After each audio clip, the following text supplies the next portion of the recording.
Hey guys, welcome back to another YouTube video of mine. So आज की video में मैं अपनी 5 साल पुरानी पल्सर 125 को रिव्यू करने वाला हूँ कि आज भी लेना वर्थ इट है या नहीं, और इसमें उसको लेने के क्या क्या फ़ायदे और क्या क्या नुकसान है मैं ये भी आज आपको बताने वाला हूँ।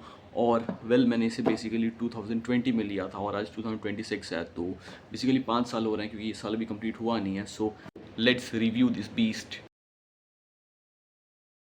इसके इंजन की बात करूं जो इतना बड़ा सा दिख रहा है, तो ये 124.4 सीसी का single cylindrical 4 stroke 2 value twin spark DTSI BS6 engine है और ये 10.8 Nm का टॉर्क जनरेट करती है 6500 RPM पे। मैं यहाँ पे इसकी ब्रेकिंग की बात करूँ तो यहाँ पे 240 mm फ्रंट डिस्क और 130 mm rear drum with CBS combined braking system भी दिया हुआ है। स्पीड के लिए 5 स्पीड मैनुअल गियर बॉक्स दिए हुए हैं जिसमें एक नीचे और 4 ऊपर लगता है।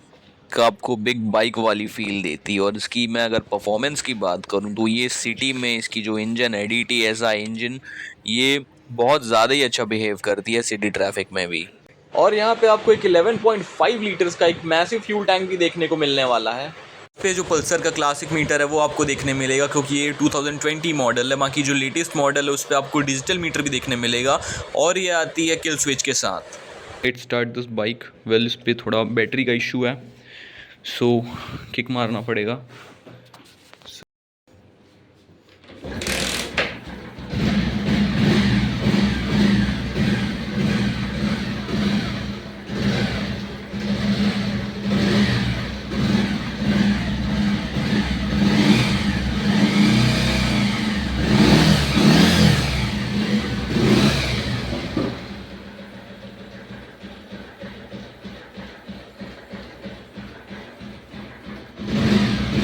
जो बजाज वाले पल्सर के लिए टैग लाइन देते हैं डेफिनेटली मेल, और ये बिल्कुल भी सही बात है क्योंकि ये मेल दिखता है भाई, क्योंकि इसकी जो लुक है इस पर वो लोग बिल्कुल भी कॉम्प्रोमाइज़ नहीं करते, ना पहले ना अभी तो बल्कि और बेटर होते जा रहा है। ये चीज़ पर्सनली भी फील कर चुका हूँ कई बार चलाते चलाते कि ये बिग बाइक वाली फील देता है, बल्कि मिनिमम अमाउंट में आपको जब इतनी अच्छी बाइक मिल रही है तो क्यों नहीं लेना यार। और बात रही इसकी माइलेज की, तो जितने भी लोग बोलते हैं कि पल्सर माइलेज नहीं देती, ये एक फॉल्स स्टेटमेंट है क्योंकि पल्सर जितनी मुझे 5 साल हो गए इसको चलाते हुए, ठीक है, और मुझे सिटी पे जो सिटी ट्रैफिक है उसमें 45 टू 50 का माइलेज देती ही देती है पर लीटर पे।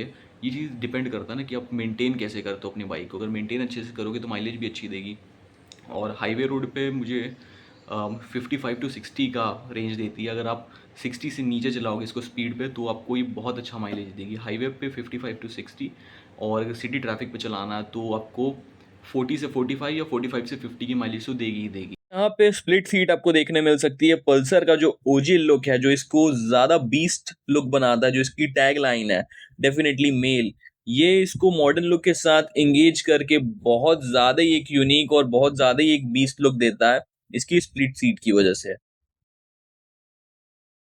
सो गाइस, कंक्लूजन इस बाइक का मेरी तरफ से तो यही रहेगा कि लोग जितने भी लोग बोलते हैं कि पल्सर पे बहुत खर्चा आता है, बहुत ये है जो भी है, बिल्ड क्वालिटी में मानता हूँ कि थोड़ी सी कमज़ोर है, बाकी इससे बेस्ट बाइक आपको इस रेंज में मिल ही नहीं सकती। और अगर आप 125 लेने का सोच रहे हो तो बिना सोचे आँख बंद करके ले लो, क्योंकि 5 साल में इस बाइक ने मुझे आज तक कोई तकलीफ नहीं दी, बल्कि माइलेज तो बहुत अच्छी है ही। इस चीज़ को ऑनेस्टली ही बोलूँगा क्योंकि मुझे बाकी बाइक्स के बारे में उतनी नॉलेज नहीं है। बाकी इस बाइक को मैंने खुद 5 साल चलाया, तो 5 साल के एक्सपीरियंस से मैं बता रहा हूँ, ये बाइक आप आँख बंद करके ले लो, बिल्कुल भरोसेमंद है।